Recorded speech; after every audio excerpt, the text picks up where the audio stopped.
ৰাতিপুৱাৰ চুলি ঠিক কৰি আজি গৈ আছো ডিমাপুৰলৈ। বহু দিনৰ পৰা যাম বুলি ভাবি আছিলো। ইনষ্টাগ্ৰামত চলি থকা থ্ৰিফটেড মাৰ্কেট বুলি বহুত শুনি আছো ৰাইজ। তাকে ডিমাপুৰত থকা থ্ৰিফটেড মাৰ্কেটখন চাবলৈ আজি ওলাই দিলো। এফালে গৈ ষ্টেচনত লগৰ কেইটাই ষ্টেচনত ভোকে পিয়াহে থকা কিছু লোকক যিমান পাৰে অকণকে হ'লেও সহায় কৰিছে। মানে ইয়াৰ আজি জন্মদিন বোলো পিতাই ভাল কামেই কৰিছ দে, আগবাঢ়ি যাবি। সিহঁতক বিদায় দি ট্ৰেইনত উঠি ডিমাপুৰৰ অভিমুখে। এই গেলাগৰমত আহিবলৈ সিদ্ধান্ত কিয় যে লৈছিলো তাকে ভাবি ডিমাপুৰ সোমালোহি। ভগৱানে দিয়া দুখন ভৰি ব্যৱহাৰ কৰি এই টিকা ফাটা ৰ'দত খোজকাঢ়ি বজাৰলৈ। অকুৱা পকুৱা ৰাস্তাৰে মানুহক সুধি ফাইনেলি বজাৰ সোমালোহি। যোনটো আশা কৰি আহিছিলো সেইটো একোৱেই নহল ৰাইজ।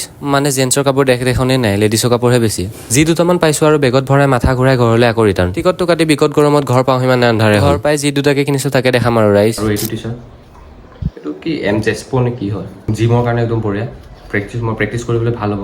চবতকে মোৰ বেষ্ট লাগিলে তাতে এইটোৱে নাইকি নে মাইকি নাজানো গাইজ, পেণ্টৰ ভিতৰত আণ্ডাৰ পেণ্ট দি দিলে চোন। আপোনালোকক বস্তুকেইটাৰ প্ৰাইচ মই কৈ আছো এতিয়া। It is only 100 rupees। এইটো 100 হয়। ৰেড ফেচটো এইটোৰ প্ৰাইচ কিমান হ'ব পাৰে কওক? Only 150 rupees। বহুত ভাল দামৰ পৰা খেলো। তেওঁ ইমান এটা কালেকশ্যন নাই। আপোনালোকে যদি জানে ভাল থ্ৰিফটেড মাৰ্কেট ক'ত আছে মোক প্লিজ কমেণ্টত জনাব। নেক্সট মই যোৱা ট্ৰাই কৰিম তাতে। আজিলৈ মানে বাই বাই।